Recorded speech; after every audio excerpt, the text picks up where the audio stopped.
ठीक है, okay. Okay, so good morning. अभी हम लोग जो है, जो लास्ट था हमारा ह्यूमन इन्वायरमेंट इंटरेक्शंस, उसको पढ़ने के लिए जा रहे हैं। ठीक है, तो थोड़ा सा इंट्रोडक्शन हमने लिया था लास्ट जब हमने क्लास पढ़ी थी कि how human being interacts with its environment and how they have modified their environment. कैसे आदमी ने इंटरेक्ट किया है, ह्यूमन बीइंग ने, मनुष्यों ने, और कैसे धीरे धीरे टाइम के साथ अपने इन्वायरमेंट को मॉडिफाई किया है। तो बेसिकली यहाँ पर ऐसे ही कुछ चीज़ें बताई गई हैं कि कैसे मॉडिफाई होता है इन्वायरमेंट, कैसे धीरे धीरे ज़रूरतों के अनुसार मनुष्य ने जो है चीज़ों को बदला है। बिल्डिंग्स, बहुत सारे infrastructures, highways, roadways, rail networks, वो सारा बनाया है। तो बेसिकली थोड़ा सा ऐसे इंट्रोड्यूस करने के बाद यहाँ पर बताया गया है कि कुछ स्पेशल रीजन्स हैं जहाँ पर कैसी ह्यूमन लाइफ है, जहाँ पर कैसे लोग रहते हैं, और जहाँ पर मॉडिफिकेशंस जो है वो कैसे हो रहे हैं ह्यूमन इन्वायरमेंट इंटरेक्शन के द्वारा। तो बेसिकली सबसे पहले यहाँ पर जो केस एक लिया गया है, that is case of Amazon basin region. आप देख सकते हो फर्स्ट केस जो है वो अमेजन बेसिन रीजन का है। तो पहले तो आप समझो कि अमेजन जो रिवर है, ठीक है, वो कहाँ की रिवर है? ठीक है, ब्राजील की रिवर है। ब्राजीलियन जो लैंड है वहां पर है, और ये बहुत ही बड़ी, मतलब ऐसा बोला जाता है कि पूरे वर्ल्ड में सबसे ज्यादा पानी अगर ये कैरी करती है कोई रिवर, तो वो उसमें अमेजन रिवर है। ठीक है, तो अमेजन रिवर जो है ये बेसिकली ऐसी जगह पर है जिसके बीच में से इक्वेटोरियल लाइन पास होती है। ठीक है ना, आप देख सकते हो this is the place 0 degree, which is 0 degree line is equatorial line, विषुवत रेखा। तो अमेजन नदी जहां बहती है उस क्षेत्र से 0 डिग्री पास होती है, 0 डिग्री की लाइन। और यहाँ पर आप देखोगे कंट्री वाइज, तो इक्वाडोर हो गया, आपका कोलंबिया हो गया, ठीक है, और ब्राजील हो गया। यहाँ से होकर के 0 डिग्री की लाइन पास हो रही है।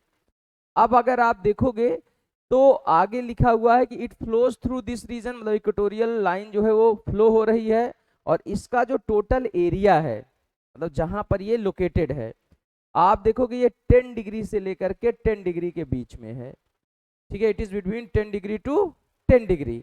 तो इसका मतलब ये है कि इक्वेटोरियल रीजन्स में ही ये पूरी की पूरी जो रिवर का बेसिन है, रिवर एरिया है, वो कंसंट्रेटेड है।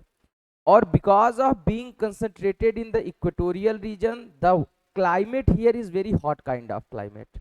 बहुत ही गर्म जो है वो जलवायु यहाँ पर मिलती है। गर्म जलवायु के कारण क्या होता है, यहाँ पर वर्षा बहुत होती है। ऑलरेडी ओशंस है, रिवर है, मतलब अगल बगल ओशंस हैं, बीच में ये रिवर वाला एरिया हो गया, river has water, oceans has water. तो पानी है, और जब सनलाइट आकर के गिरती है तो वाटर का इवेपोरेशन होता है, means there is high rate of evaporation of water in these regions. और ज्यादा पानी जब इवेपोरेट होगा तो एटमॉस्फेयर में वाटर क्या रहेगा, ज्यादा रहेगा, ह्यूमिडिटी ज्यादा रहेगी। तो ये यहाँ पर जो है वो ह्यूमिडिटी बहुत रहती है, and because of high humidity, उच्च आर्द्रता के कारण से यहाँ पर बहुत बारिश होती है। और बहुत बारिश होने के कारण से, हैवी रेनफॉल होने के कारण से यहाँ पर एकदम से वेजिटेशन बहुत अच्छी डेवलप हुई है। क्या चीज? हाँ, इसको लंग्स ऑफ द अर्थ।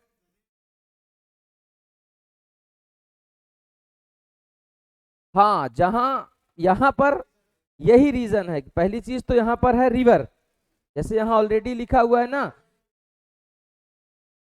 हाँ, अमेजन और जंगलों के बीच, अमेजन के जंगल हैं जिनको सेलवास बोला जाता है। नदी का नाम भी होगा, हाँ हाँ हाँ, ठीक है।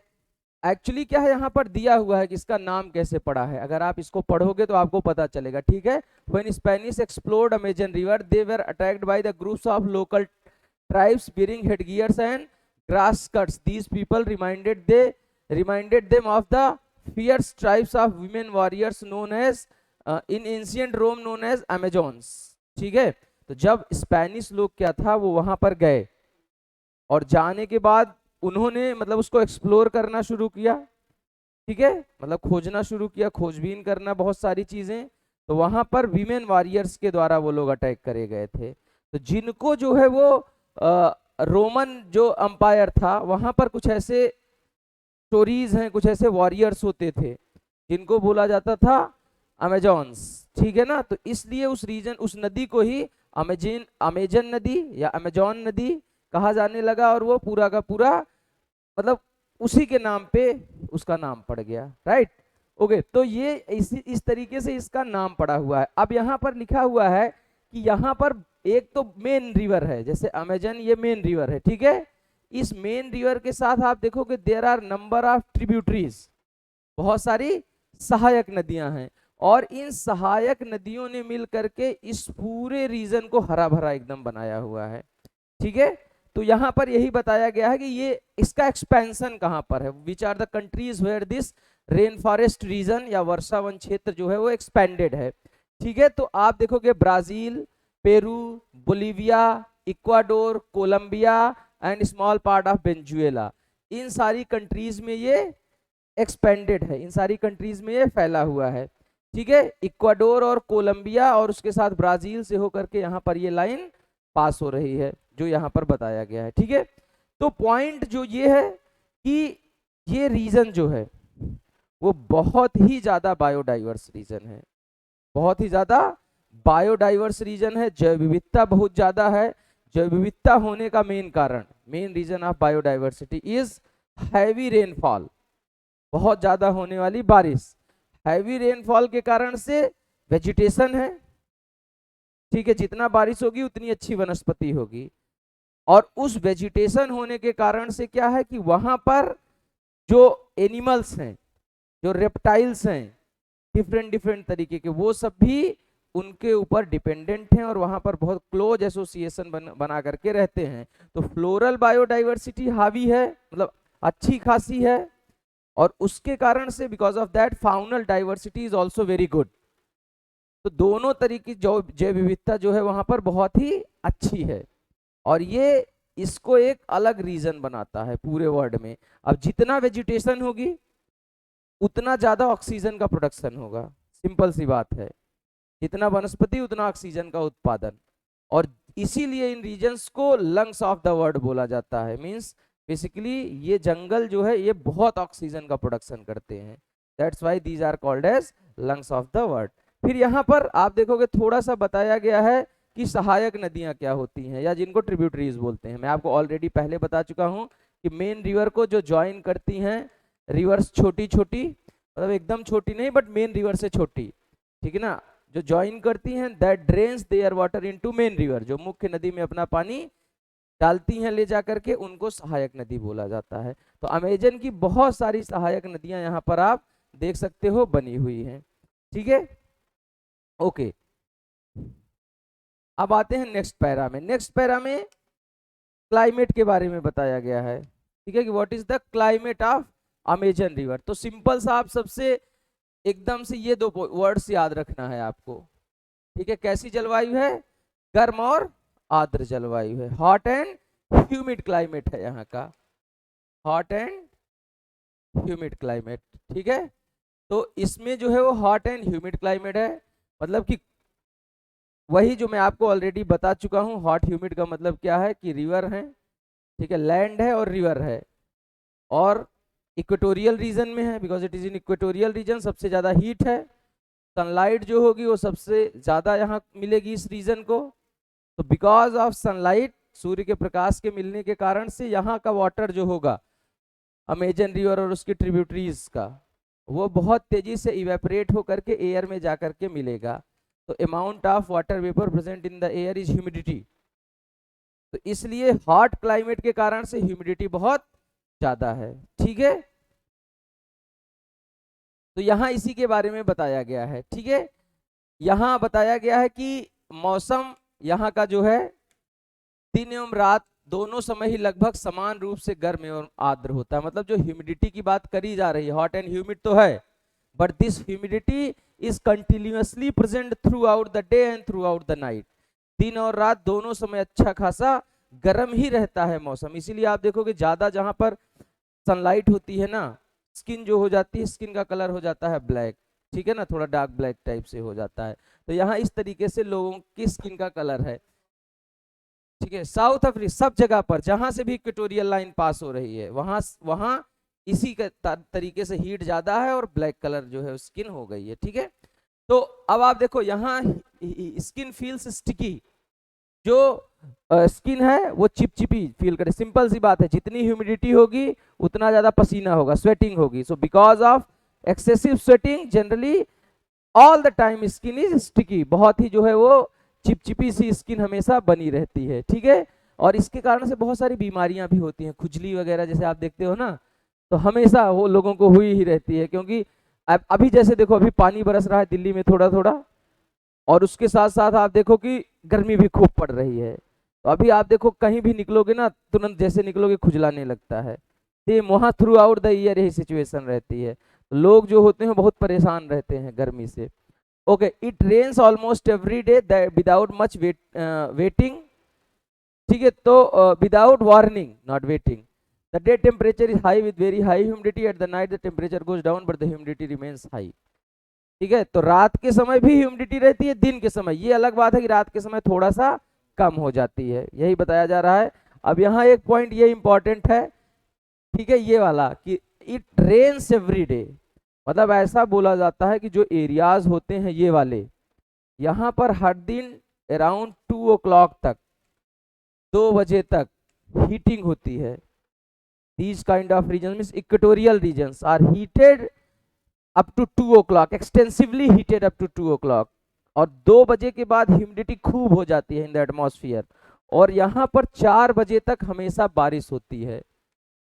ठीक है, 4 बजे तक यहाँ पर हमेशा बारिश होती है। तो because of that it is also called as 4 o'clock rain area. इसको बोला जाता है, एक चीज तो पहले बोला जाता है इसको लंग्स ऑफ द वर्ल्ड, विश्व का फेफड़ा। ठीक है, एक तो बोल दिया गया lungs of the world. Secondly इसको बोला जाता है 4 o'clock rain area. 4 o'clock rain area, 4 बजे बरसने वाला क्षेत्र। ठीक है, फिर इसको बोला जाता है region of lethargy, region of lethargy, आलस्य का क्षेत्र। ठीक है, this is also called as region of lethargy, आलस्य का क्षेत्र। क्योंकि आप देखोगे वो सारे रीजन्स वर्ल्ड के जहां पर गर्मी बहुत ज्यादा है, वहां पर क्या होता है, वहां पर हमेशा जो है वो लिथार्जीनेस आती रहती है। जैसे आप देखोगे मेडिटेरेनियन या यूरोपियन क्लाइमेट, वो सबसे अच्छा क्लाइमेट है। वहां का टेम्परेचर, जैसे एयर एसी हम चलाते हैं ना, तो it means it is around 15 to 20 degrees, 15 से 20 डिग्री के बीच में होता है। तो वहां पर आपकी वर्किंग एफिशिएंसी ज्यादा रहती है। जितना टेम्परेचर उतनी वर्किंग, मतलब जितना नॉर्मल टेम्परेचर उतनी वर्किंग एफिशिएंसी ज्यादा रहेगी। तो वो रीजन ऑफ एफर्ट होता है, क्लाइमेट ही प्रमोट करता है वर्क करने के लिए। यहाँ यूरोप वगैरह में यहाँ का क्लाइमेट ही ऐसा है कि ये डिमोट करता है कि भाई काम वाम जो है वो ज्यादा मत करो, बढ़िया से हीट हो जाएगी। जैसे अपने यहाँ गर्मी में होता है ना कि 10 बजे तक खाना वाना बना करके ज्यादा लोग सोते हैं, ठीक है, फिर उठते हैं 3 बजे के आसपास, तो वैसे ही यहाँ पर भी होता है। तो ये पॉइंट्स याद रखने हैं। 2 के बाद होती है, मतलब 4 के अराउंड होती है, 3 to 4। ठीक है, हमेशा हर दिन होगी, तो इसलिए इसको 4 o'clock रेन एरिया बोलते हैं, 4 बजे बारिश वाला क्षेत्र। तो ये हो गई क्लाइमेट की बात समझ में आ गई। तो हॉट ह्यूमिड रेनी क्लाइमेट है। अब सिंपल सी बात है कि जहां पर रेन ज्यादा होगी, बारिश क्या हो रही है यहाँ पर, rain is happening every day. ठीक है, हर दिन बारिश हो रही है, एवरी डे रेन। तो जब हर दिन बारिश होगी, इसका मतलब जो सरफेस है it receives water every day, surface receives water every day. तो यहाँ के जो छोटे गड्ढे से लेकर के जो भी छोटी मोटी रिवर होंगी या बेसिन्स होंगी, सब all of them are filled with water throughout the year. सारी की सारी पानी से भरी रहती हैं पूरे साल।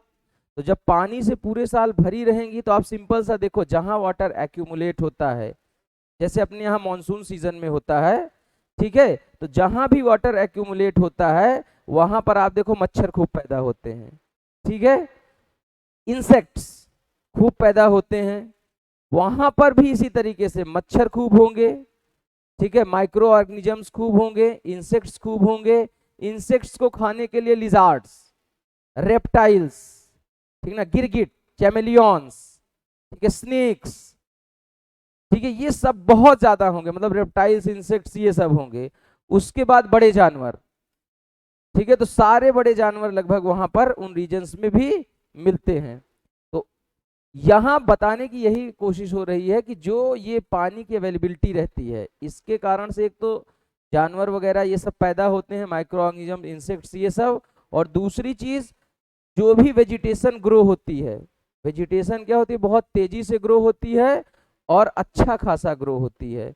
मतलब यहाँ की जो वेजिटेशन होगी वहां पर 60 मीटर तक के लंबे लंबे ट्रीज भी मिलते हैं, ग्रास से लेकर के ट्रीज अप टू 60 मीटर, घास से लेकर के 60 मीटर तक के ट्रीज यहाँ पर मिलते हैं। हाँ, तुम क्या बोल रहे थे?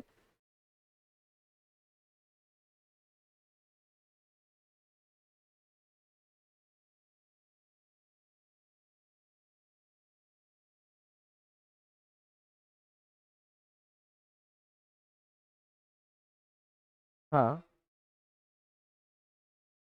हाँ हाँ हाँ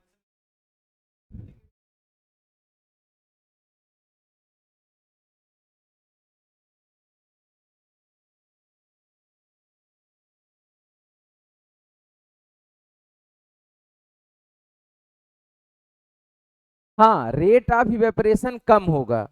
जैसे कोल्ड है, जैसे अगर आप ऐसे सिंपल से समझो, ठंडी में आप एक बाल्टी पानी रख दो कहीं पर, ठीक है, एक्सपेरिमेंट करो, गर्मी में एक बाल्टी पानी रख दो, अभी एक बाल्टी पानी रखोगे ना, 2 दिन बाद देखोगे या 3 दिन बाद ये पूरा खत्म हो जाएगा डायरेक्टली,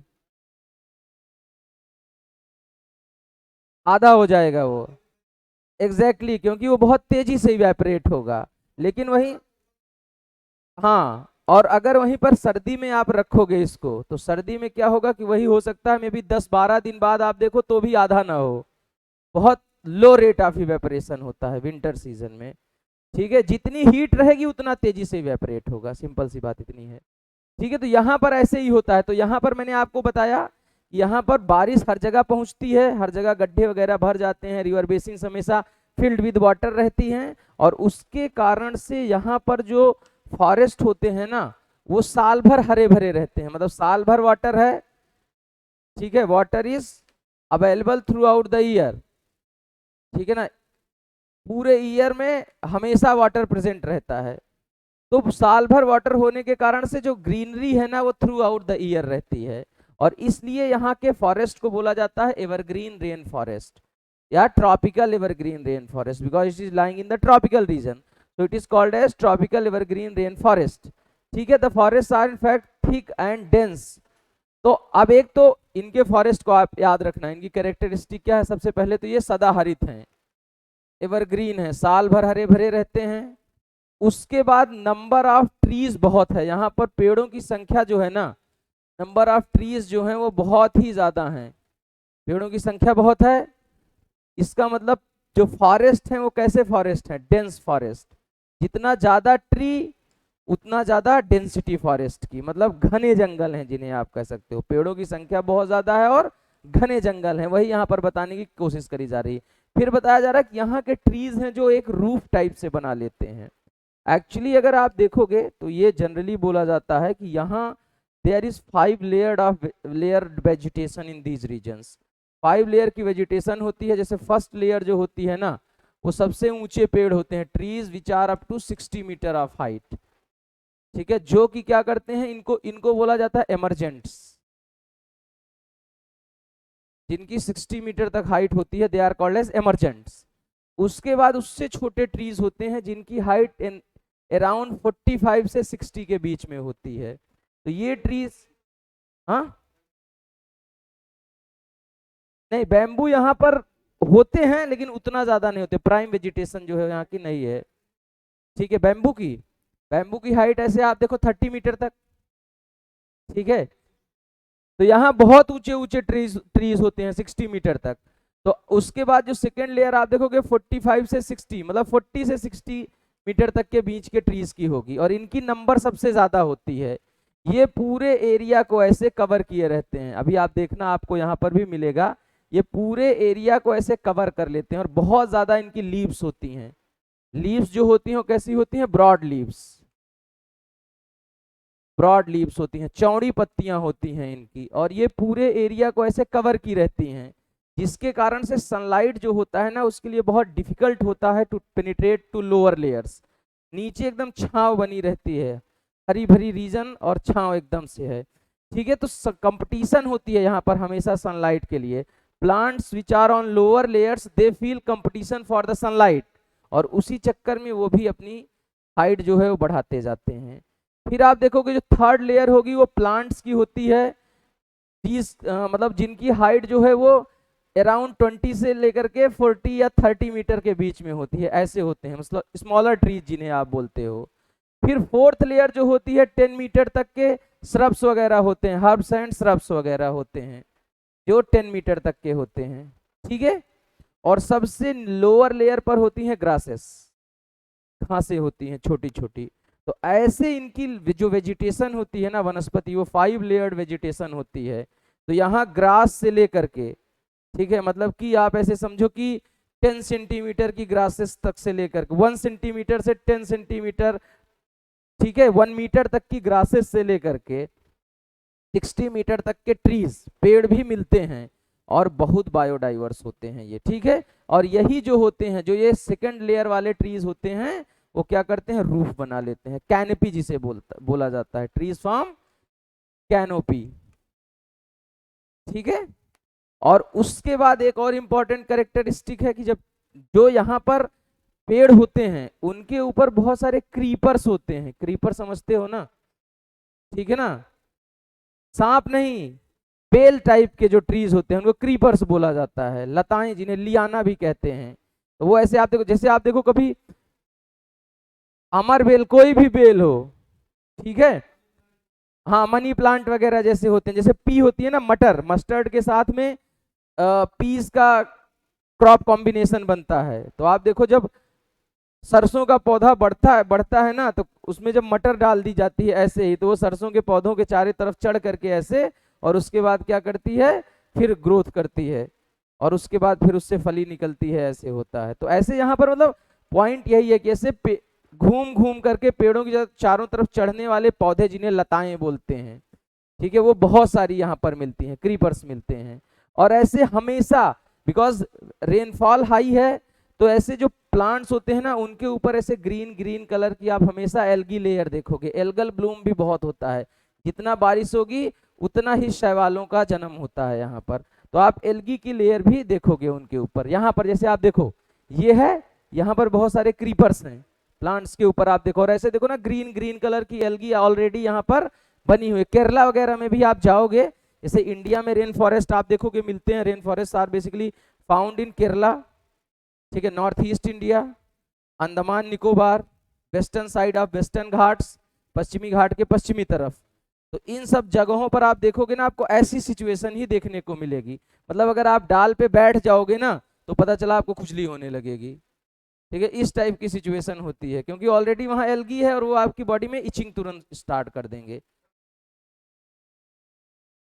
सब रहते हैं भाई, वो तो मैं पहले ही बता चुका हूं कि इंसेक्ट हैं, मतलब मकड़ियां भी खूब होती हैं, मच्छर, मकड़ी, चींटी, और कौन सी आपको काट ले पता ही नहीं चलता। जैसे वो, जैसे मूवी सबने देखी होगी ना, वो जो है एनाकोंडा, नहीं देखते हो, कोई बात नहीं, एनाकोंडा एक मूवी है, उसको देखना। एनाकोंडा जैसे बड़े सांप, मतलब यहाँ पर वो, यहाँ पर अजगर खूब मिलते हैं, मतलब सांपों में भी सबसे बड़ी जाति के जो सांप होते हैं, ठीक है ना, दे आर, हाँ, दे आर फाउंड हियर, ठीक है। तो बहुत सारे वैरायटी है, मतलब यहाँ की आप देखोगे रेसेस एक तो बहुत ज्यादा है, रेशियल बायोडाइवर्सिटी, साथ में जेनेटिक बायोडाइवर्सिटी, दोनों बहुत ही हाई रहती है, ठीक है, ओके।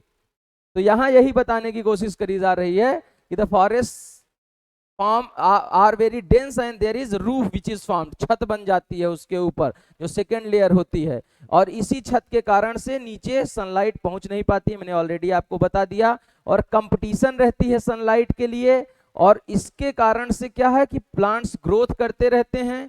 यहाँ नीचे की भूमि प्रकाश रहित और नमी बनी रहती है, तो नीचे सनलाइट आ ही नहीं रही है, तो मतलब there is deficiency of sunlight on lower layers, और वहां बारिश खूब हो रही है तो नमी हमेशा बनी रहती है, ठीक है, तो ह्यूमिडिटी नीचे काफी ज्यादा रहती है।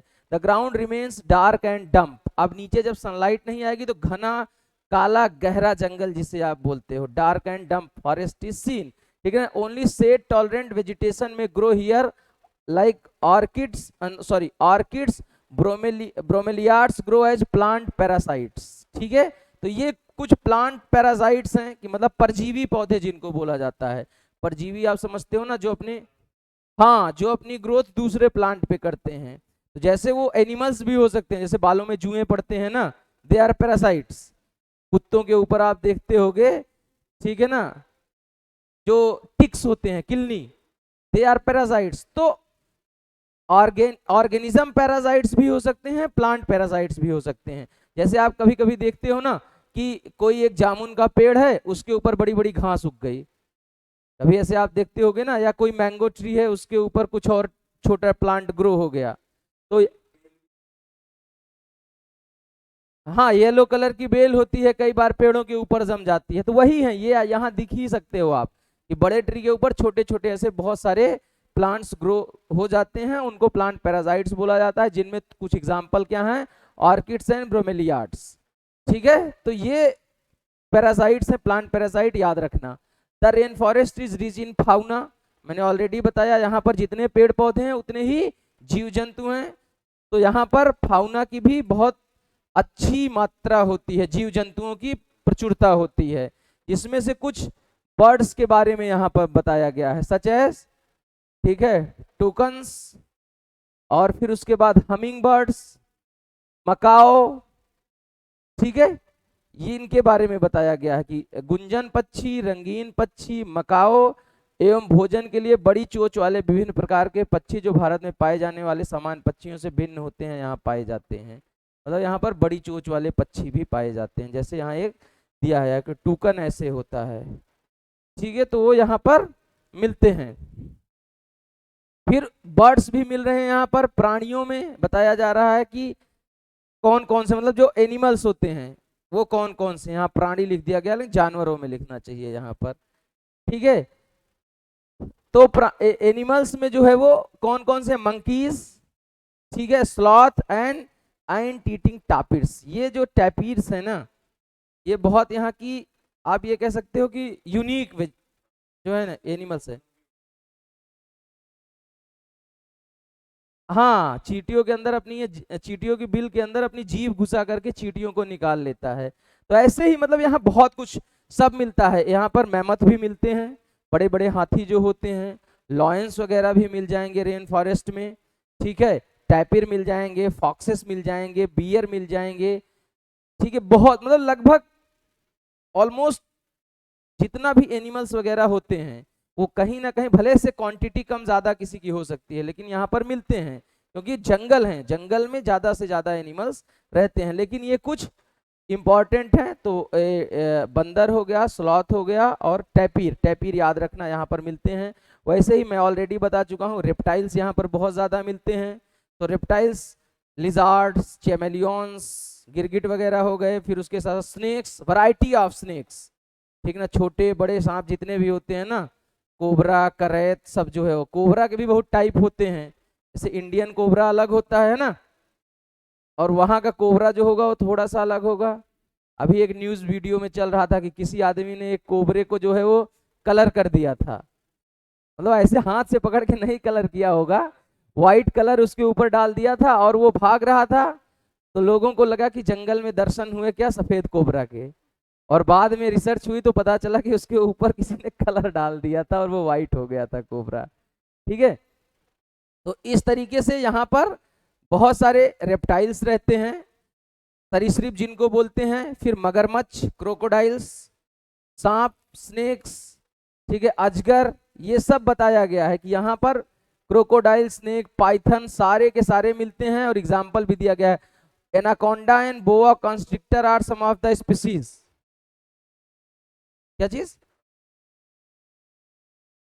अब ये तो अपना अपना शौक है, तुम कुछ भी पालो, सांप पालो, शेर पालो, ठीक है, भालू पालो, गाय पालो, तुम्हारे ऊपर डिपेंड करता है कि तुम अच्छा क्या पाल सकते हो और कौन तुमसे कनेक्ट हो रहा है। कई बार ऐसा होता है ना कि पता चला अपना ही एक बीच में वीडियो वायरल हुआ था कि एक आदमी ने एक बहुत अच्छा कुछ कुत्ता, कौन सी वैरायटी का था, डॉग, उसने मतलब जो किया था, हाँ पिटबुल था, और वो पता चला ग्रैनी को ही, मतलब जो ग्रैंड मदर थी उसको ही उसने अटैक कर दिया, उसकी डेथ हो गई थी। तो बहुत सारी चीजें होती हैं, ठीक है, वो अलग सब्जेक्ट है। हाँ हाँ हाँ। आप देखो हर की अपनी अपनी वैरायटी होती है, जैसे अब स्नेक ही हैं, आप देखो बहुत सारे स्नेक जहरीले होते हैं, ठीक है, ज्यादातर जहरीले ही होते हैं, लेकिन कुछ होते हैं कि जिनके अंदर जो है वो जहर नहीं होता है, तो उनको आप जो है वो रख दो, कोई बात नहीं, वो इधर उधर घुस भी जाएंगे तो कोई दिक्कत नहीं है, ठीक है। लेकिन जहरीला वाला हमेशा खतरा तो बना ही रहेगा, ठीक है। खैर हम मेन इस पे आते हैं। तो इस तरीके से यहाँ एनाकोंडा वगैरह और बोआ कॉन्स्ट्रिक्टर वगैरह ये भी अजगर ही हैं एक तरीके से आप कह सकते हो, जो यहाँ पर मिलते हैं। फिर इंसेक्ट्स भी खूब मिलते हैं, मैं ऑलरेडी आपको बता चुका हूँ, ठीक है। फिशेस खूब मिलती हैं, जैसे एक एग्जाम्पल दिया गया पिराना। पिराना जो है ना, पिराना पे भी मूवी बन चुकी है, ठीक है ना, बहुत सारी मूवीज। तो piranhas are basically flesh eating fishes, ठीक है ना, किसी को भी खा जाती हैं ये। इनमें शार्क दूसरा है, पिराना छोटी छोटी मछलियां होती हैं, शार्क तो बहुत बड़ा होता है, ठीक है। देखो ओशंस में ना बहुत सारी चीजें ऐसी मिस्टीरियस हैं, ठीक है। तो पिराना भी यहाँ यहाँ मिलने वाली एक स्पेशल टाइप ऑफ फिशेस हैं, इसको याद रखना है, ठीक है। This basin is thus extraordinary rich in the variety of life found there. Means कुल मिला करके ये यही है कि यहाँ पर हाई बायोडाइवर्सिटी है, high biodiversity in terms of flora, ठीक है, जिसको जिसको बोलते हैं वनस्पति, सॉरी, वनस्पति भी खूब होती हैं, और उसके साथ साथ फाउना, या जिनको हम बोलते हैं जीव जंतु, दोनों की विविधता बहुत ज्यादा होती है। जैव विविधता, वनस्पतिक जैव विविधता एंड जीव जंतुओं की जैव विविधता। अब यहाँ लोगों के बारे में बताया गया है, ठीक है, कि लोग यहाँ के कैसे रहते हैं, how are the people who are staying there, ठीक है। People grow most of their food in small areas after clearing some trees of the forest, while men hunt and fish along the rivers, women take care of the crops। Okay, यहाँ lifestyle के बारे में अब बताया गया है। तो lifestyle के बारे में यही बताया गया है कि जो भी लोग रहते हैं बेसिकली यहाँ पर हंटर गेदरर्स टाइप के लोग हैं, ट्राइबल ट्रैक्ट्स हैं। तो ये जो ट्रैक्ट्स हैं these are tribal tracts, mostly they are tribal tracts, ठीक है, ट्राइबल हैं यहाँ पर, जो हैं वो जनजातियां हैं। और लोग क्या हैं, ज्यादातर प्राइमरी एक्टिविटीज करते हैं, हंटर गैदरर टाइप के लोग हैं, ठीक है, शिकार करना, इकट्ठा करना चीजों को, हंटिंग गैदरिंग का काम करते हैं। और हंटिंग गैदरिंग के साथ में एग्रीकल्चर, ये यहाँ की प्राइम एक्टिविटीज हैं। तो हंटिंग का मतलब जानवरों का शिकार वगैरह करना, गैदरिंग का मतलब क्या है, फॉरेस्ट प्रोडक्ट्स को इकट्ठा करना, जंगल के जो भी उत्पाद है, फल इकट्ठा करना, लकड़ी इकट्ठा करना, ठीक है, इन सारी चीजों का काम ये करते हैं। और एग्रीकल्चर, बीच बीच में क्या करते हैं, खेती भी करते हैं। तो वही यहाँ पर बताया गया है कि प्राइमरी एक्टिविटीज जो है वो कौन सी हैं। तो यहाँ पर जो है वो जहाँ एग्रीकल्चर होता है वहां से फूड लिया जाता है, मतलब खाने को उगाया जाता है कुछ, प्लस उसके साथ साथ क्या होता है कि कलेक्शन, जब गैदरिंग होती है तो फ्रूट्स वगैरह से भी, और बहुत सारे जिन्हें आपको जैसे बीट रूट वगैरह होते हैं ना, तो बहुत सारे ऐसे भी जो होते हैं जिनको रूट्स भी खाई जाती हैं यहाँ पर बहुत सारी, तो उन सब चीज़ों की भी गैदरिंग करते हैं। आदमी ज़्यादातर हंटिंग और फिशिंग में इन्वॉल्व रहते हैं, वाइल जबकि जो कि फीमेल्स होती हैं, तो जो औरतें होती हैं वो क्या करती हैं, ठीक है, क्रॉप्स का केयर करती हैं। तो आदमी क्या करता है, एक बार फसल लगा दिया, फसल लगाने के बाद वो अपना हंटिंग गैदरिंग कर रहा है। बहुत स्ट्रगल है क्योंकि बहुत डेंजरस रीजन्स होते हैं ये, जंगल ज़्यादा होने के कारण से। और जो फीमेल्स होती हैं फिर वो अपना कुछ काम करती रहती हैं और उसके साथ साथ क्रॉप्स की केयर करती रहती हैं, यहाँ पर यही बताया गया है। ओके, अब यहाँ पर बताया गया है कि ये ट्रीज हैं, जैसे यहाँ पर कहा गया है कि दे mainly grow tapioca, pineapple and sweet potato. तो ये क्रॉप्स हैं यहाँ की, ठीक है, जैसे यहाँ की जो, यहाँ ज्यादातर इन रीजन्स में प्लांटेशन क्रॉप्स होते हैं, या आप जिन्हें कह सकते हो कैश क्रॉप्स टाइप से। जैसे यहाँ पर टैपियोका हो गया, पाइनएप्पल हो गया, स्वीट पोटैटो हो गया, ऐसे होते हैं। और वो कहीं कहीं पर जैसे ये चावल, राइस फार्मिंग और सुगरकेन फार्मिंग भी होती है, क्योंकि राइस आप देखोगे हमेशा उन जगहों पर अच्छा होता है जहां पर रेनफॉल अच्छी होती है, तो राइस वगैरह भी होते हैं, बट मेनली क्या होता है, प्लांटेशन क्रॉप्स जो होता है उनको किया जाता है यहाँ पर। ठीक है, hunting and fishing are uncertain. It is the women who keep their families alive by feeding them the vegetables they grow. They practice slash and burn agriculture. तो कुल मिलाकर के फीमेल एग्रीकल्चर का बहुत ख्याल रखती हैं, यही बताया गया है। फिर यहाँ जो भी एग्रीकल्चर होती है वो बहुत एंशियंट मेथड से होती है, पुराने मेथड से होती है। तो ancient method of agriculture is slash and burn agriculture. Slash and burn, या इसी को बोला जाता है शिफ्टिंग कल्टीवेशन। शिफ्टिंग कल्टीवेशन याद रखना, स्लैश एंड बर्न एग्रीकल्चर या शिफ्टिंग कल्टीवेशन, इसी को इंडिया में बोला जाता है jhuming. This in India is called है झूमिंग, और झमिंग आप बोल लो, ठीक है, याद होना चाहिए कुल मिला करके। ठीक है, so it is called jhuming in India. इसमें क्या करते हैं, जैसे कोई लैंड एरिया है, सपोज ये कोई फॉरेस्ट है, यहाँ पर एक, अब जैसे यहाँ इधर साइड में तो, एक सेकेंड, इधर साइड में तो जैसे बना दिया गया, कटा हुआ जंगल दिखाया गया है। यहाँ पर आप देखो जैसे पूरा फॉरेस्ट है, इस फॉरेस्ट के किसी एक पैच को, ठीक है, जैसे यहाँ से ऐसे पेड़ को काट दिया जाए और काट करके उनको रिमूव कर दिया जाए, फिर जमीन को क्या किया जाए, खेती करी जाए। ठीक है, और खेती करने के बाद 2-3 साल तक खेती करी जाएगी। After that natural fertility capacity of the land is reduced, जो उसकी अपनी प्राकृतिक उपजाऊ क्षमता है, उत्पादन करने की क्षमता है, वो रिड्यूस हो जाएगी। एक्स्ट्रा कुछ ऐड नहीं किया जा रहा है, तो जो प्रोडक्शन होगा, जो उत्पादन होगा, वो भी रिड्यूस हो जाएगा। तो जब उत्पादन नहीं होगा तो वो कैसा हो जाएगा, वेस्टलैंड टाइप से हो जाएगा। तो यहाँ के लोग ऐसे ही करते हैं, पहले जंगल को क्लियर करेंगे, 2-3 साल खेती करेंगे, और फिर जब उससे उत्पादन होना बंद हो जाएगा फिर उसको जला देंगे उस एरिया को, और शिफ्ट कर जाएंगे किसी दूसरे एरिया में। ठीक है, और वहां पर फिर ऐसे ही सेम क्लियर कर देंगे। तो कई बार क्या होता है, क्योंकि इसको जला करके चले गए हैं, तो यहाँ पर आग लग जाती है, जंगल में आग लग जाती है। ठीक है ना, ऐसे ही को हमारे यूज का नहीं रहा तो जला करके छोड़ करके चले गए उसको, तो उससे जंगल में आग लग जाती है। उस नहीं, वो दूसरा केस है। देखो एक्चुअली क्या है कि जैसे आप जलाते हो तो पहली चीज जो उससे राख निकलती है ना, वो सॉइल हेल्थ के लिए अच्छी होती है।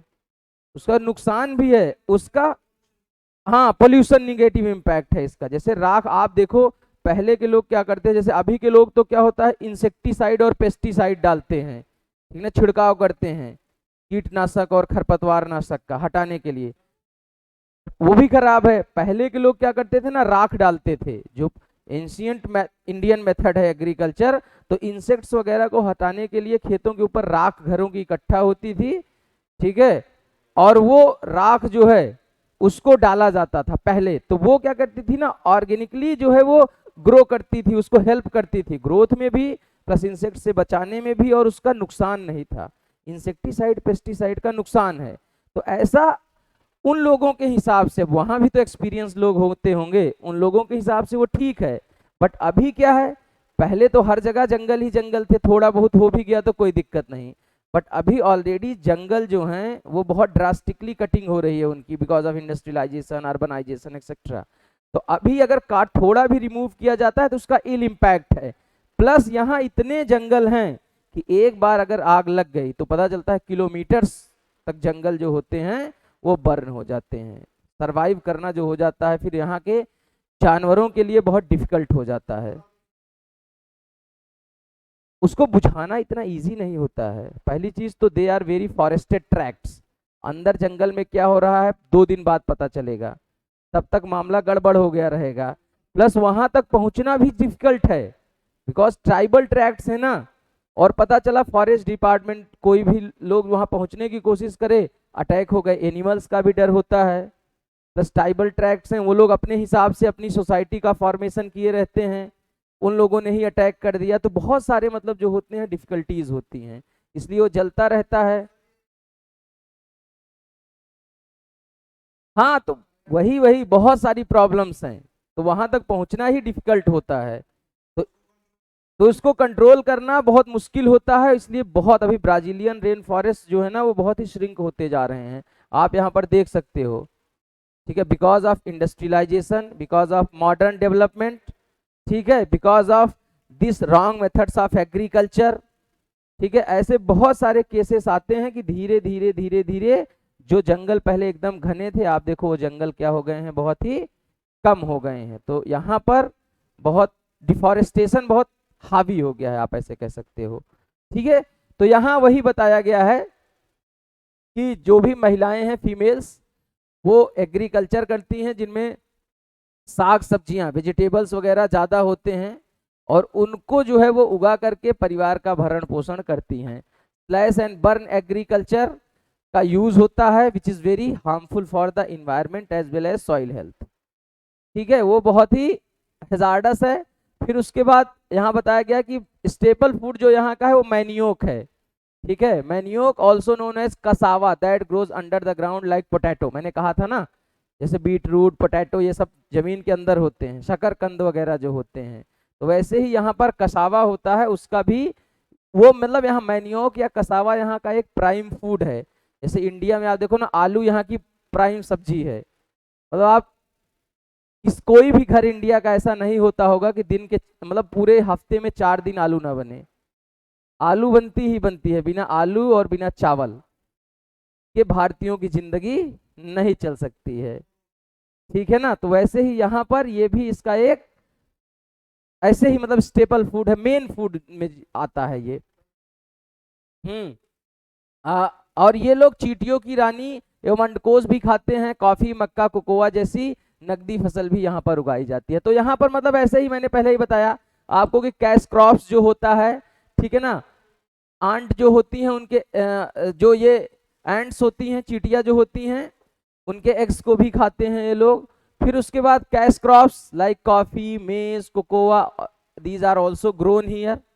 ठीक है, ज्यादातर कैश क्रॉप्स या कमर्शियल क्रॉप्स जिन्हें आप कहते हो वो प्लांटेशन क्रॉप्स यहाँ पर ग्रो होती हैं। ठीक है, rain forest provide lot of would, would collection का काम होता है। घर कैसे होते हैं लोगों के, सेटलमेंट्स की बात करी जा रही है, तो अभी तक तो खाने पीने की बात करी जा रही थी, now coming to settlements. So basically settlements are thatched settlements, झुग्गी झोपड़ी टाइप से जो है वो यहाँ पर ज्यादातर लोग घर बनाते हैं। आप ऐसे देखोगे जैसे राउंडेड टाइप का ऐसे उनका रूफ रहेगा, नीचे ऐसे बना रहेगा। ठीक है, और मतलब उनका अपना तरीका है बनाने का, तो वैसे यहाँ पर रहते हैं। और there are other large apartments like houses called maloca with steepy slanting roof. तो यहाँ पर एक अलग टाइप के हाउस के बारे में भी बताया जा रहा है, मलोका जिसको बोलते हैं। तो जो बड़ी बिल्डिंग्स होते हैं उनको क्या बोला जाता है, उनको बोला जाता है मलोका।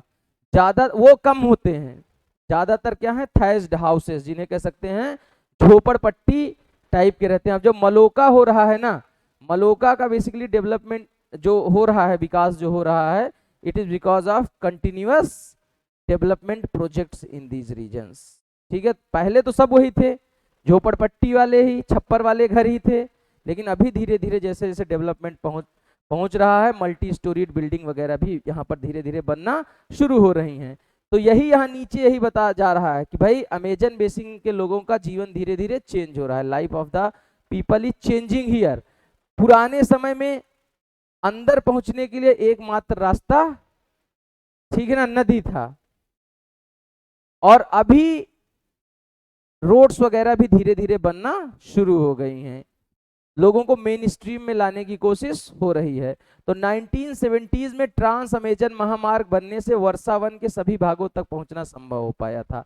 मतलब 1970s के पास, अब याद रखना कि trans Amazon highway was constructed around 1972, and because of the Trans Amazon highway it is now possible for the government officials and for everyone जहां जहां भी परमिशंस हैं, to reach to the areas which are unexplored, ठीक है ना, जो नहीं खोजी गई हैं उन जगहों पर भी लोग पहुंचने लगे हैं। अब धीरे धीरे हेलीकॉप्टर, हवाई जहाज, मतलब जो है वो एयर व्हीकल्स का भी यूज होने लगा है उन जगहों पर पहुंचने के लिए। अब वहां के भी लोग धीरे धीरे अपनी ओल्ड लाइफस्टाइल को छोड़ रहे हैं, ठीक है, there is change that is coming to their old lifestyle, they are now moving out of their villages and finding job in the cities, they are getting money, they are trying continuously trying to make their life better. जैसे आप देखो ना, अभी उत्तराखंड वगैरह के जो regions हैं जहाँ जंगल वगैरह हैं, बहुत बड़ी प्रॉब्लम्स आ रही हैं, घोस्ट विलेजेस का कॉन्सेप्ट आया है, वहाँ के भी लोग छोड़ छोड़ करके दिल्ली, देहरादून यहाँ आकर के बस जा रहे हैं। तो वैसे ही अब यहाँ पर भी चेंजेस आ रहे हैं, यहाँ के भी लोग क्या हो रहे हैं, बाहर आकर के शहरों वगैरह में बस रहे हैं, ठीक है। तो यही है कि people area and force to settle in new areas where they continue to practise their distinctive way of farming. फिर भी वो लोग निकल रहे हैं, लेकिन अभी भी मतलब वो उसी तरीके से जहां भी जाते हैं फार्मिंग वगैरह करते हैं, चेंजेस जो हैं वो आ रहे हैं, बट अभी भी बहुत सारी चीजें, मतलब पॉइंट यही है कि बहुत सारी चीजें ऐसी हैं कि वो अपने पुराने तरीकों का इस्तेमाल करते हैं, ठीक है। फिर अब यहाँ पर वही बताया गया है जो मैं ऑलरेडी आपको बता चुका हूँ कि बिकॉज ऑफ कंटिन्यूअस डेवलपमेंट, ठीक है ना, biodiversity is getting reduced, deforestation हो रहा है, फॉरेस्ट जो है वो रिड्यूस हो रहे हैं, बायोडाइवर्सिटी रिड्यूस हो रही है।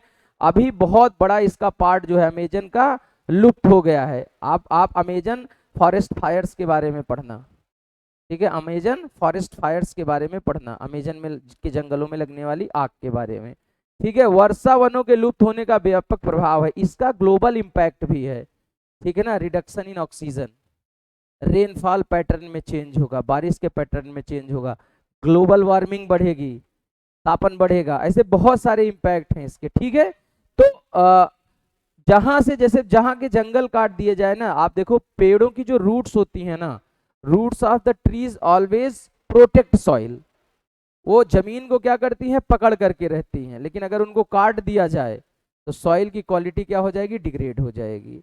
तो यहाँ पर सॉइल डिग्रेड इसलिए होगी क्योंकि इरोजन ज्यादा हो जाएगा, ऊपर की मिट्टी बहने लगेगी जब भी पानी बरसेगा, तो डिफॉरेस्टेशन के कारण से सॉइल डिग्रेडेशन जो है वो काफी अच्छा खासा यहाँ पर हुआ है, और जंगल जो है वो धीरे धीरे कम हो रहे हैं।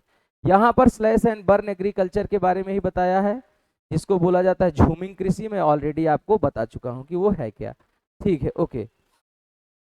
अब सेकंड जो इसमें एक्सप्लेनेशन है, that is life in the Ganga Brahmaputra basin, how human life is there in Ganga Brahmaputra basin and how pattern is changing along with the passing time, बदलते कैसे, बदलते समय के साथ वहां के इंटरेक्शन का पैटर्न जो है वो चेंज हो रहा है, ठीक है। तो पहले तो यहाँ लाइफ के बारे में बताया गया है कि it is actually it includes all the tributaries of Ganga and Brahmaputra together to form Ganga Brahmaputra belt. तो आप देखो इधर से इंडिया में गंगा रिवर आती है उत्तराखंड से निकल करके, ये गंगा रिवर है, ठीक है। इधर साइड से क्या हो रहा है, ये आ रही है, ठीक है, ब्रह्मपुत्रा रिवर, और ये जो एरिया है this is area of Gangetic plain, Ganga river plain, इसको गंगा का मैदान बोला जाता है, और इधर का जो एरिया है इसको क्या बोला जाता है, ब्रह्मपुत्रा का मैदान बोला जाता है, ठीक है।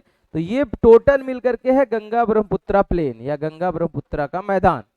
ज्यादातर जैसे ब्रह्मपुत्रा का प्लेन जो है वो असम में एक्सटेंडेड है, गंगा का प्लेन यहाँ शुरू हो रहा है, मतलब हरिद्वार के बाद से लेकर के उत्तराखंड, ठीक ना, उत्तर प्रदेश, देन बिहार, ठीक है, फिर इधर साइड बंगाल, ऐसे होते हुए गंगा आती है, तो यहाँ पर एक्सटेंडेड है, बट ये तो मेन गंगा का रूट है। There are tributaries of Ganga as well, Ganga की बहुत सारी सहायक नदियां हैं जो कि अलग अलग जगह पर आकर के गंगा से मिलती हैं, और उन नदियां, वो नदियां भी पार्ट हैं गंगा के मैदान का। तो जैसे आप देखो गंगा की सबसे लार्जेस्ट ट्रिब्यूटरी है यमुना, ठीक है, यमुना की सबसे बड़ी ट्रिब्यूटरी है चंबल, तो यहाँ चंबल रीजन से शुरू होकर के इधर साइड में, और यहाँ पूरा वेस्ट बंगाल तक, और इधर हरिद्वार, ये पूरा का पूरा ये जो रीजन है ये गंगेटिक प्लेन रीजन हो गया, ठीक है। ब्रह्मपुत्रा का मैदान कहाँ पर है, असम में है, लोअर असम, खासकर निचला असम जो है। तो यहाँ ये पूरा इसकी बात ही करी जा रही है। अब आप देखोगे यह बेसिन टेम्परेट जोन में आती है, this basin is in temperate zone, ठीक है, उपोष्ण कटिबंधीय क्षेत्रों में आती है। और ये लाई कहाँ करती है, 10 से 30 डिग्री इन नदर्न हेमिस्फीयर। अगर आप देखोगे ये ट्रॉपिक ऑफ कैंसर पास होती है ना इंडिया के बीच में से, और इधर साइड में आप देखोगे 36 वाली लाइन है। इंडिया किस जोन में आ रहा है, north India is in temperate zone, शीतोष्ण कटिबंधीय क्षेत्र में है।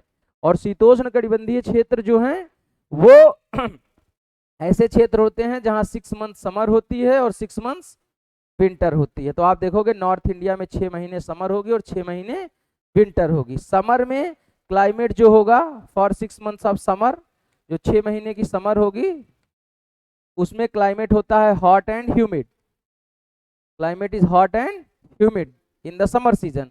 गर्मियों में गर्म दशाएं होंगी और आर्द्रता ज्यादा होगी।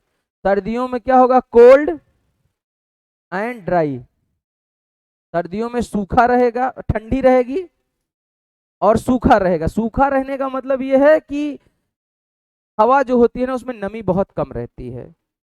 सूखा में रहने का मतलब यह है कि humidity is very less during these seasons, ठीक है।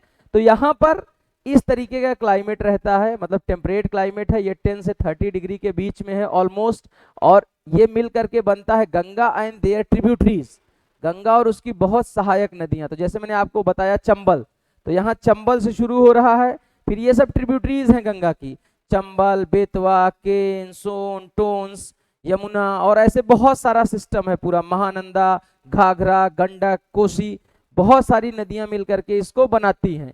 और फाइनली सब अपना वाटर ला करके ड्रेन किस में कर रही हैं, मेन रूट गंगा में।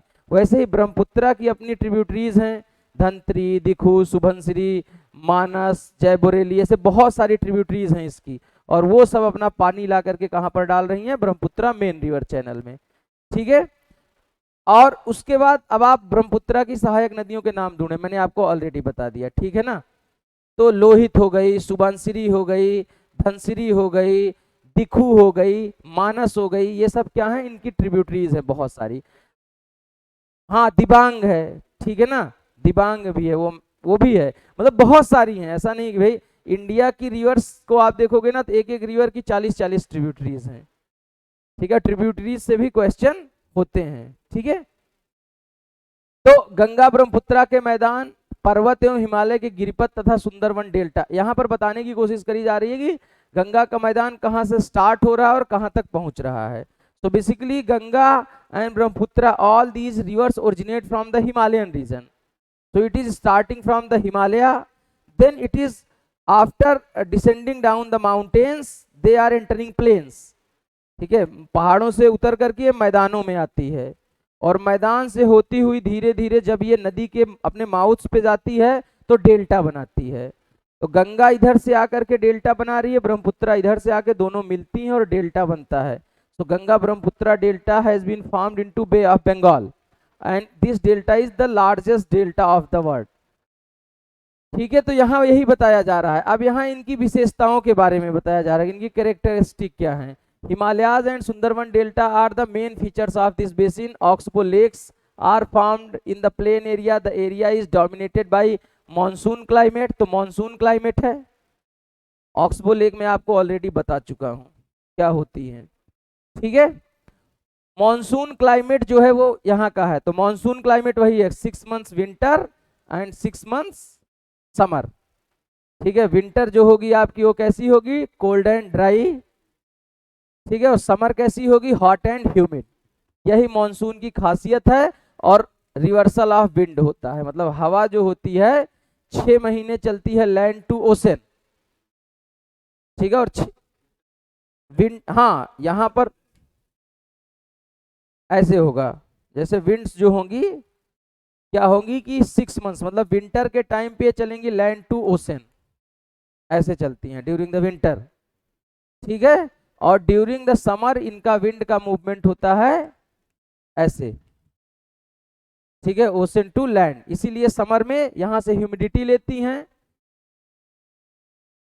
वही वो उसी के कारण, वो तो रीजन है कि क्यों चलती हैं, ठीक है, लेकिन ऐसे चलती हैं, उसको हम लोग क्लाइमेट ऑफ इंडिया में अभी देखेंगे ही, ये यहाँ तो बस इंट्रोड्यूस किया गया, यहाँ बेसिकली लाइफस्टाइल की बात करी जा रही है इन दिस चैप्टर। ठीक है, तो अब याद रखना आप कि विंटर में चलेंगी ऐसे और समर में चलेंगी ऐसे।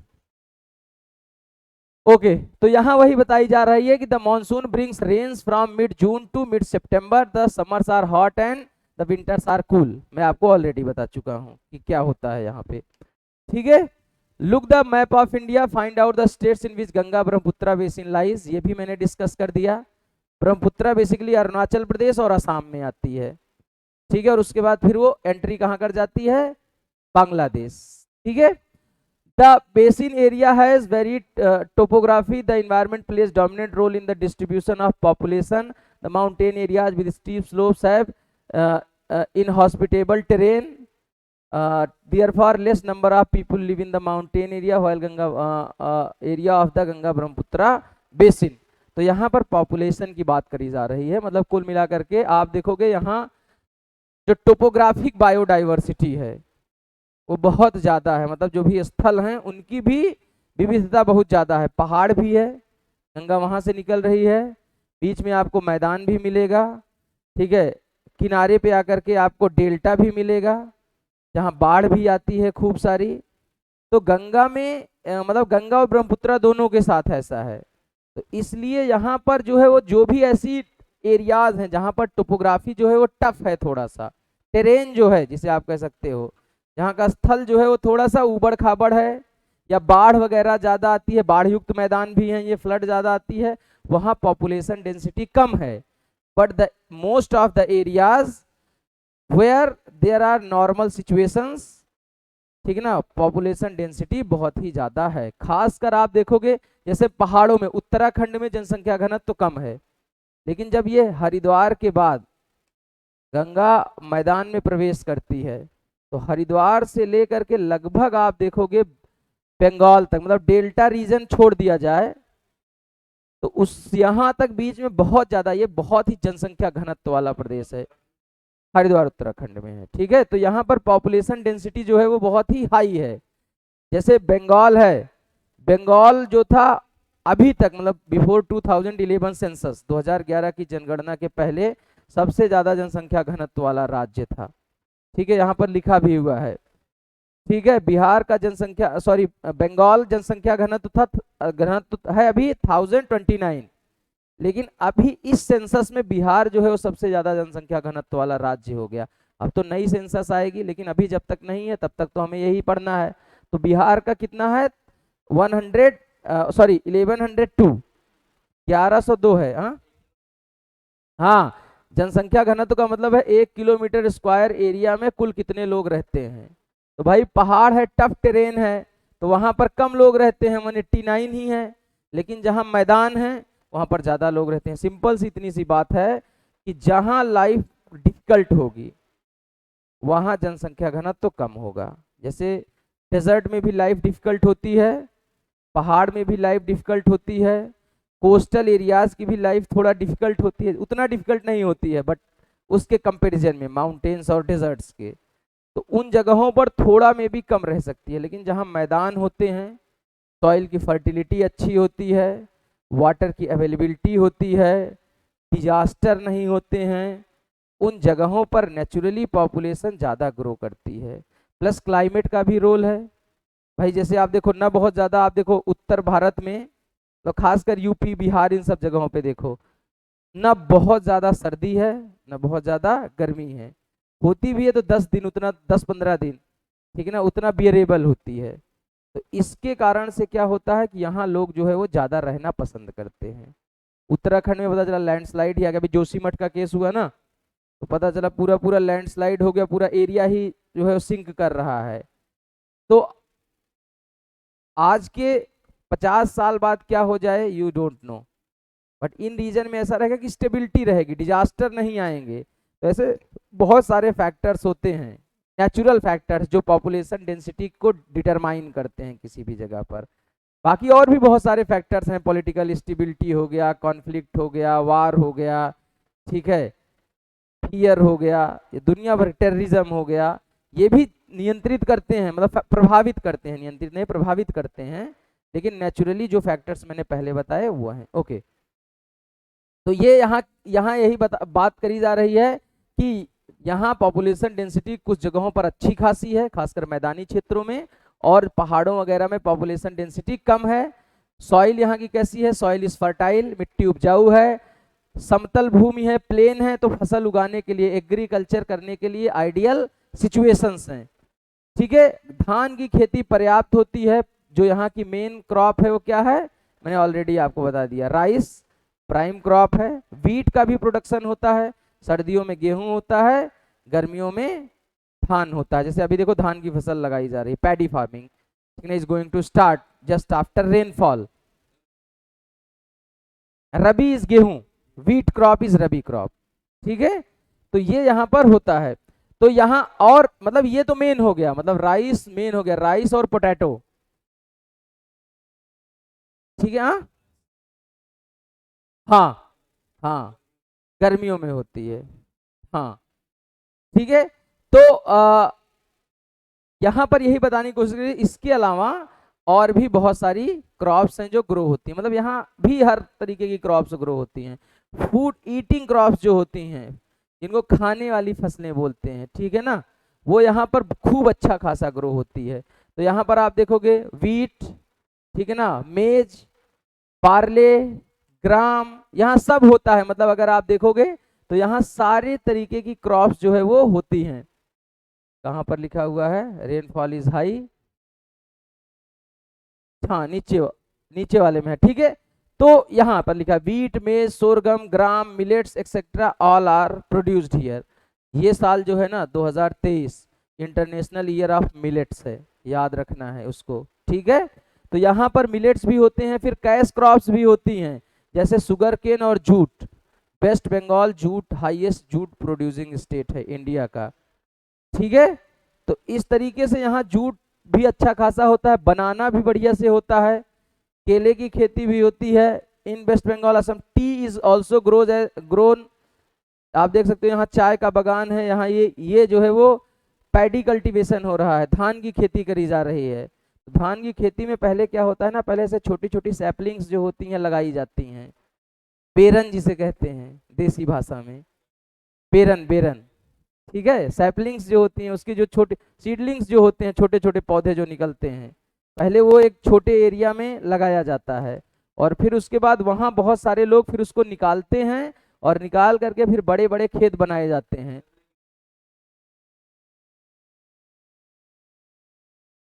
वो तो देखो वो तो उसमें कुछ सीड्स होते हैं जो आप लेकर के आ सकते हो, जैसे किसान सेवा केंद्र होते हैं, ठीक है ना, तो जो किसान सेवा केंद्र हर ब्लॉक में होते हैं, वहां से अभी सीड्स मिलते हैं अगर आप लेना चाहो, और उन सीड्स को आप लाओगे, फिर एक छोटे एरिया में पहले उनको आप क्या करोगे, बो दोगे। तो उनको वहां बोने के बाद फिर क्या होगा, वो जब 2 महीने के हो जाएंगे ऑलमोस्ट, तो जैसे ग्रासेस होती है ना, ऐसे इतने बड़े बड़े लगभग हो जाते हैं, और फिर उनको निकाला जाता है। निकालने के बाद फिर बड़े बड़े खेत बनाए जाते हैं, ठीक है, और उनमें आप देख सकते हो ऐसे बड़े बड़े खेत बनाए जाते हैं, फार्म्स, और फिर उन्हीं के ऐसे बंडल्स बना करके, जो इंडिया का पैटर्न है, ऐसे बंडल्स बना करके उनको फेंका जाता है, और फिर कई सारी फीमेल्स, ज़्यादातर फीमेल्स इस काम को करती हैं, ठीक है, वो जुट करके वो क्या करती हैं, ऐसे उनको, ठीक है ना, प्लांट कर देती हैं, रीप्लांटेशन उनका हो जाता है, और फिर 3 महीने बाद, लगभग 3 to 4 months लेता है फॉर द ग्रोथ। 3-4 महीने के बाद फिर धीरे धीरे आप देखो, अभी ये स्टार्ट हुआ, अब जैसे आप सोचो कि जून जुलाई से स्टार्ट हो जाएगा ये, अगस्त सितंबर अक्टूबर नवंबर तक ये बढ़िया से पक जाती है, ठीक है, और फिर उसके बाद क्या होता है, फिर फसल काटा जाता है, नवंबर के आसपास फसल कट के घर में आती है, और फिर हम लोग दिवाली मनाते हैं। तो देखो कितना मतलब लॉजिकल है कि जब भाई, पहले तो हमारी अभी भी एग्रेरियन इकोनॉमी है, पहले तो एकदम एग्रेरियन थी, पूरी तरीके से कृषि पे निर्भर करता था सब कुछ। अभी तो चलो सर्विस सेक्टर वगैरह भी डेवलप हो रहे हैं। तो उसके बाद जब फसल कट के आती थी, हम दिवाली मनाते थे। ऐसे ही फिर नवंबर दिसंबर के आसपास गेहूं, रबी क्रॉप शुरू हो जाती हैं। गेहूं जो है वो लगभग फरवरी के आसपास तक तैयार हो जाता है, पक जाता है जिसे आप बोलते हो। फिर गेहूं कट करके आता है मार्च के आसपास, तो होली मना लेते हैं। तो गेहूं वाला हो गया रबी सीजन, ये हो गया खरीफ सीजन चावल वाला, और बीच में 2 महीने का टाइम पीरियड आता है अप्रैल मई के आसपास वाला। उस समय खीरा ककड़ी ये सारी चीजें, जब बारात खूब हम लोग जाते हैं ना, सलाड वाली क्रॉप्स जो होती हैं ग्रो होती हैं, तो वो जायद क्रॉप्स होती हैं। इंडिया के 3 क्रॉपिंग सीजन्स हैं, ठीक है। तो इस तरीके से होता है। तो यहाँ पर असम वगैरह में क्या होता है, असम में आप देख सकते हो कि चाय के बागान मिलते हैं, ठीक है। वहां पर असम में जो है वो टी प्लांटेशन होता है। सिल्क का भी, silk is produce through the cultivation of silkworms in Bihar and Assam. Silk production भी होता है बिहार और असम में, ठीक है। In mountains and hills where the slopes are gentle crops are grown on terrace. कई जगहों पर टेरेस फार्मिंग होती है। अभी आगे यहाँ पर इमेज दी होगी कि टेरेस फार्मिंग जो होती है वो क्या होती है। पॉपुलेशन डेंसिटी की डेफिनेशन है, मैं आपको बता चुका हूँ क्या है population density. Brahmaputra is known differently in different regions, ये पूछा है, ठीक है। जैसे सबसे पहले स्टार्ट जब होती है ब्रह्मपुत्रा तो इसको बोलते हैं सांगपो, सांगपो या यारलुंग जांगबो भी बोलते हैं, but most popularly it is known as Tsangpo. फिर जब ये अरुणाचल प्रदेश में एंट्री करती है then it is called as Siang. In Arunachal Pradesh Brahmaputra is called as Siang. फिर उसके बाद असम में ये होती है Brahmaputra, in Assam it is called as Brahmaputra. और फिर इसके बाद जब ये एंट्री मारती है बांग्लादेश में, तो बांग्लादेश में इसको बोलते हैं जमुना, ठीक है, या जमुना बांग्लादेश में बोलेंगे। और लास्ट में जब ये आती है, जब डेल्टा बनाती है, तो इसको बोलते हैं मेघना, then it is called as मेघना। तो it has 5 names, Tsangpo, Siang, Brahmaputra, Jamuna and मेघना। यही यहाँ पर बताने की कोशिश करी जा रही है, ठीक है। तो टेरेस फार्मिंग होती है हिली स्लोप्स पे। The vegetation cover the area varies according to the type of landforms. The Ganga and Brahmaputra plain tropical deciduous trees grow along with teak, sal and peepal, thick bamboo groups. यहाँ पर यही बताया जा रहा है, अभी इंडियन ज्योग्राफी में इसको और डिटेल में पढ़ोगे कि अलग अलग जगह पर अलग अलग तरीके की वेजिटेशन मिलती है। जैसे यहाँ जहाँ कम बारिश होती है उन रीजन्स में ड्राई डिसिडुअस फॉरेस्ट हैं, शुष्क पर्णपाती वन है। जहाँ ज़्यादा है बारिश थोड़ा सा उससे, वहाँ ह्यूमिड डिसिडुअस फॉरेस्ट हैं, आर्द्र पर्णपाती वन है। पहाड़ों पर माउंटेनियस फॉरेस्ट या पर्वतीय वन है। तो वन भी जो है वो कहाँ पर हैं, अलग अलग भागों में अलग अलग हैं, ठीक है। डेल्टा जो है वो किससे घिरे हुए हैं, मैंग्रोव से घिरे हुए हैं। ब्रह्मपुत्रा के मैदान में खूब बांस उगाया जाता है, बांस और श्रब्स जो है। आप जाओगे असम वगैरह में ना, वहाँ के लोग देखो ना, बैम्बू की जो रूट्स होती हैं, ठीक है, हाँ बैम्बू शूट, रूट नहीं शूट, तो उसको खाते हैं। तो छोटे छोटे बैम्बूज होते हैं, वो सॉफ्ट सॉफ्ट होती हैं, उसकी जो होती हैं शूट जो होता है, तो उसको वो लोग अपने तरीके से बना करके खाते हैं और उनको पसंद है वो। एक बार मैंने भी खाया था, ठीक है ना। मतलब हमने तो उसको सब्जी की तरह बनाया था, जैसे हमने उसको सॉफ्ट सॉफ्ट जो है वो काट लिया, और जैसे हम अपना नहीं बनाते हैं कि आलू और परवल बना रहे हैं, हमने तो उसी टाइप से बना लिया था, बड़ा अच्छा लगा था, ठीक है। अब उनका आप देखो, सबका टेस्ट बड वैसे ही डेवलप होते हैं जैसा आप फूड खाते हैं, ठीक है। तो जैसे एक बार मुझे किसी ने कैपेचिनो ऑफर किया, तो उसने क्या किया कि कैपेचिनो थोड़ा सा बोला कि इसको स्ट्रांग बनाना। अब मैं उसको जैसे ही पिया मुझे बहुत गंदा लगा, बहुत महंगा था, ठीक है, लेकिन मुझे बहुत बेकार लगा। मैंने तुरंत मेरे से नहीं होगा। लेकिन अभी हमें चाय दे दी जाए, जितनी मीठी रहेगी, चाहे वो थोड़ा सा कसेली भी हो, ज़्यादा भी चाय की पत्ती है, लेकिन मज़ा आता है क्योंकि हमारा टेस्ट डेवलप है कॉफ़ी और चाय पे। कैपेचिनो वगैरह पे थोड़ा कम डेवलप है, तो वो डिपेंड करता है, हर जगह का अपना फूड कल्चर होता है, ठीक है। तो यहाँ यही बताया जा रहा है। अब यहाँ पर बताया जा रहा है कि जैसे वही जो मैंने बताया कि विभिन्नता है। ब्रह्मपुत्रा के मैदान में आप देखोगे सागवान, साखू और पीपल, ये सब क्या है, ट्रॉपिकल रेन फॉरेस्ट कुछ कुछ जगहों पर मिलते हैं। तो ये तो डेसिडुअस वाले हैं जो आप ये बताया जा रहा है ना, ये ट्रॉपिकल डेसिडुअस ट्रीज हैं। और उसके साथ साथ अब यहाँ पर देखो थोड़ा गड़बड़ लिख दिया है, सात उष्णकटिबंधीय, अच्छा ट्रॉपिकल डेसिडुअस, हाँ पर्णपाती डेसिडुअस, ठीक है। तो मतलब यहाँ की जो वेजिटेशन है ना, मेनली यहाँ की वेजिटेशन है डेसिडुअस, आप ये याद रखो, कंफ्यूज नहीं होना है। मेनली वेजिटेशन क्या है, इट इज डेसिडुअस। डेसिडुअस या पर्णपाती जिसको हिंदी में बोलते हैं, पर्णपाती। ठीक है, ऐसे ट्रीज जो अपनी पत्तियां गिरा देते हैं, ठीक है ना, to protect themselves are called as पर्णपाती। हमारे यहाँ जो हैं वो कैसे हैं, आर्द्र पर्णपाती मेनली हैं। ठीक है, जैसे ह्यूमिड कंडीशंस में वो अपनी पत्तियां गिराते हैं। हाँ, अपने यहाँ जो है वो अपने यहाँ जो है ना, मतलब बेसिकली टेम्परेट डेसिडुअस टाइप के फॉरेस्ट हैं। तो टेम्परेट में भी दो तरीके के हो सकते हैं, जैसे एक होता है ड्राई, एक होता है वेट। डेसिडुअस जैसे है ना, ये दो तरीके का हो सकता है, एक होता है ड्राई डेसिडुअस शुष्क पर्णपाती, और एक होता है वेट डेसिडुअस आर्द्र पर्णपाती।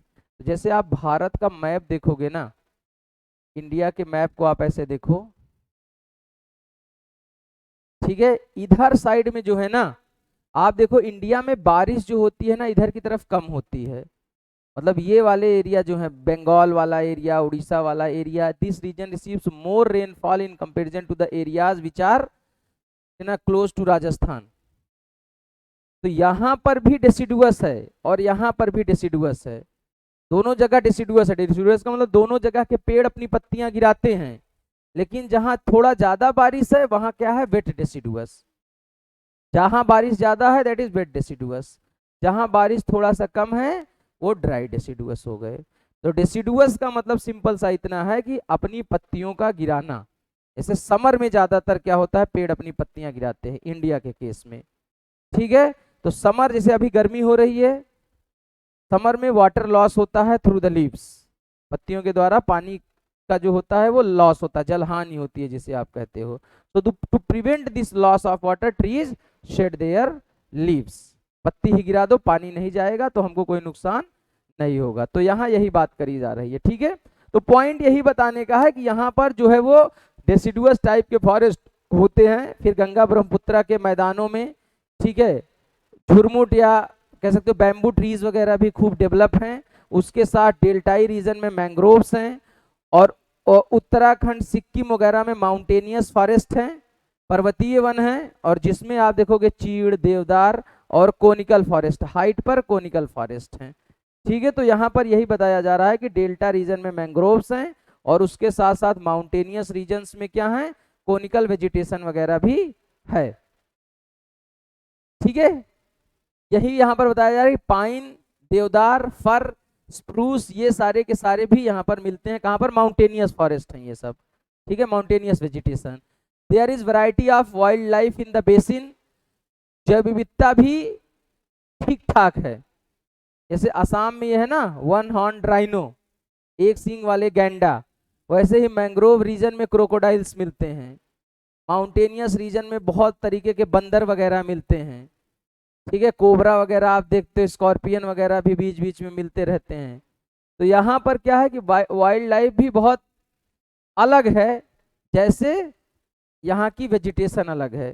माउंटेन में माउंटेनियस फॉरेस्ट, मैंग्रोव में रीजन में, डेल्टा रीजन में मैंग्रोव फॉरेस्ट, प्लेन रीजन में डिसिडुअस फॉरेस्ट, डिसिडुअस भी ट्रॉपिकल और वेट डिसिडुअस हैं। तो ऐसे ही वेजिटेशन के हिसाब से ही ऐसे ही जो जानवर वगैरह हैं वो भी अलग अलग जगह पर अलग अलग मिलते हैं। ठीक है, तो यहाँ वही बताने की कोशिश करी जा रही है कि जहाँ मैंग्रोव्स हैं वहाँ एम्फीबियंस मिलते हैं, उभयचर वाले।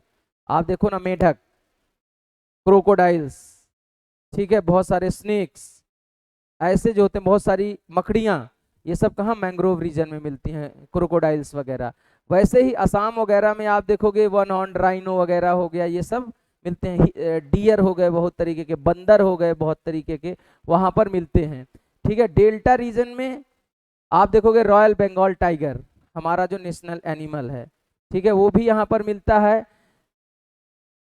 पानी के अंदर जैसे नदी है, नदी में बहुत सारे फिशेस मिलती हैं, डॉल्फिन जिसमें से एक इम्पॉर्टेंट जो है वो गंगेटिक डॉल्फिन्स हैं। आप देखो, जिनको सुसु भी बोला जाता है, स्विस भी बोला जाता है कई बार, जो लोकली लोग बोलते हैं। ठीक है, तो इस तरीके से गंगेटिक डॉल्फिन्स वगैरह भी मिलती हैं। फिर और भी फिशेस के नाम दिए गए हैं, कौन कौन सी फिशेस पॉपुलर हैं। ठीक है, so aquatic life abounds in the fresh water rivers, ज़्यादातर फ्रेश वाटर में एक्वाटिक लाइफ है। और the popular variety of fishes are rohu, katla and hilsa. ये इंपॉर्टेंट मछलियों की प्रजातियां हैं, रोहू, कतला एंड हिल्सा। डॉल्फिन्स भी उसी में एक हैं। अब देखो इसमें तो क्या होता है ना, नेचुरली कौन कैसा बन गया है, इसका कोई रीजन नहीं है कि किसी को ईश्वर ने कैसे बना दिया है। कोई साउंड डिटेक्ट करके अपना काम कर लेता है, किसी के पास आंखें हैं, ठीक है, किसी को दिन में दिखाई देता है, दिन में नहीं दिखाई देता, रात में दिखाई देता है ना। तो ये तो नेचुरली है कि किसका इवोल्यूशन कैसे हो गया है। तो यहाँ पर अब यहाँ डॉल्फिन के बारे में बताया गया है। आप देखो गंगेटिक डॉल्फिन्स, तो presence of Gangetic dolphins is actually indicator of good health. जैसे गंगा में डॉल्फिन मिलती हैं, जहां पर जितनी डॉल्फिन है इसका मतलब वहां का पानी क्या है, उतना अच्छा है। ठीक है भाई, पानी गंदा हो जाएगा डॉल्फिन जी नहीं पाएंगी किसी भी जगह पर जो है वो ऐसा। तो जहां जहां डॉल्फिन जी रही है इसका मतलब वहां का पानी बहुत ही अच्छा है। यहाँ टेरेस फार्मिंग जो मैंने बताया कि पहाड़ों पर लोग सीढ़ी बना करके खेती करते।